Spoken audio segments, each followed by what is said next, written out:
President Trump hailing America's success for making the world a safer place as the U.S. strikes 3 major nuclear sites in Iran. So how did it all work? Decorated Navy fighter pilot Matthew Whiz Buckley served in Iraq, and he joins us now.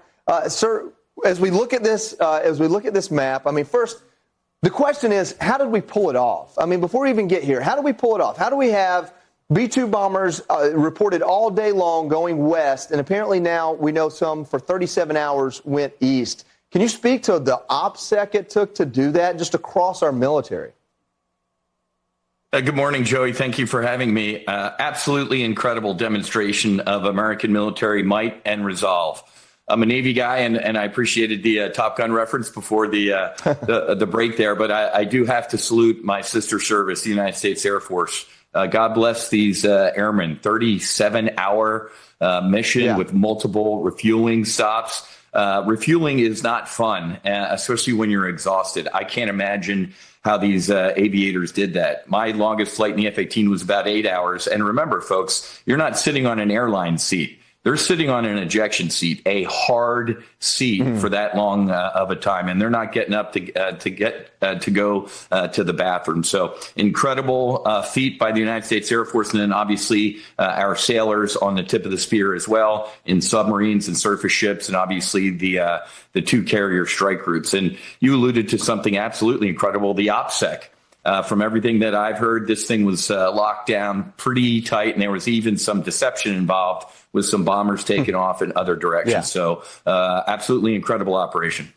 Hey, Matthew, I just want to talk about, we heard so much about Fordo. This is, of course, the target that only could be hit by these massive ordnance penetrators, the bunker busters. And we understand from the IAEA that they could have possibly enriched in uranium from 60% to weapons grade 90 within about 3 weeks, produce 9 nukes. That was the urgency. But when we talk about really how it worked, that's what's fascinating to people when the bombers, and as Joey pointed out, the tactical ruse was phenomenal. But when you're hitting a target that hard, usually military planners start with the target, work backwards. Now you can see how the 2 separate bombs are dropped. First one explodes, creates that hole. What can you give us the insight about how this may have been carried out?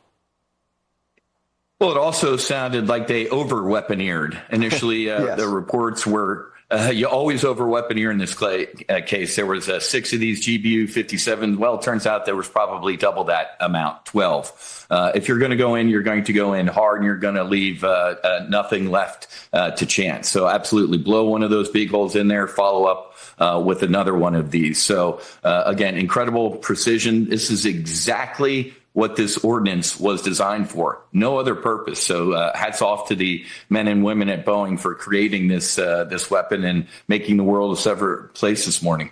Can you talk about the operator margin of error? How physically difficult was it to fly 37 hours and then basically to drop the bomb exactly where it needed to be? Is there a lot of control that the pilot is under in that moment? Is it all kind of automated through GPS? Can you talk about that a little bit?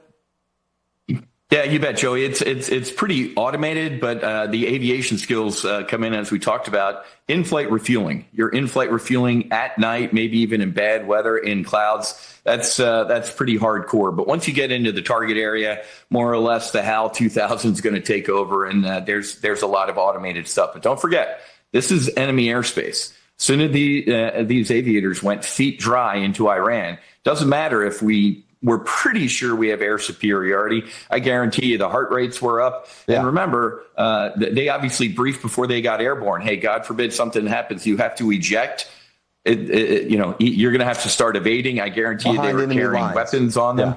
Yeah, that's exactly right. This was a 100% combat mission. God forbid something happened with the aircraft. They weren't shot down, but the aircraft failed and they had to punch out. They're punching out into Iran, and I guarantee you General Kane and the Pentagon had contingency plans to go in and rescue downed aviators. Yeah, and the relief that the entire country felt when we saw President Trump's Truth Social post that the planes were out of Iranian airspace. Matthew, Whiz Buckley, thank you for your insight. Very, very helpful. Good morning, gents. Thanks. Thank you for your service.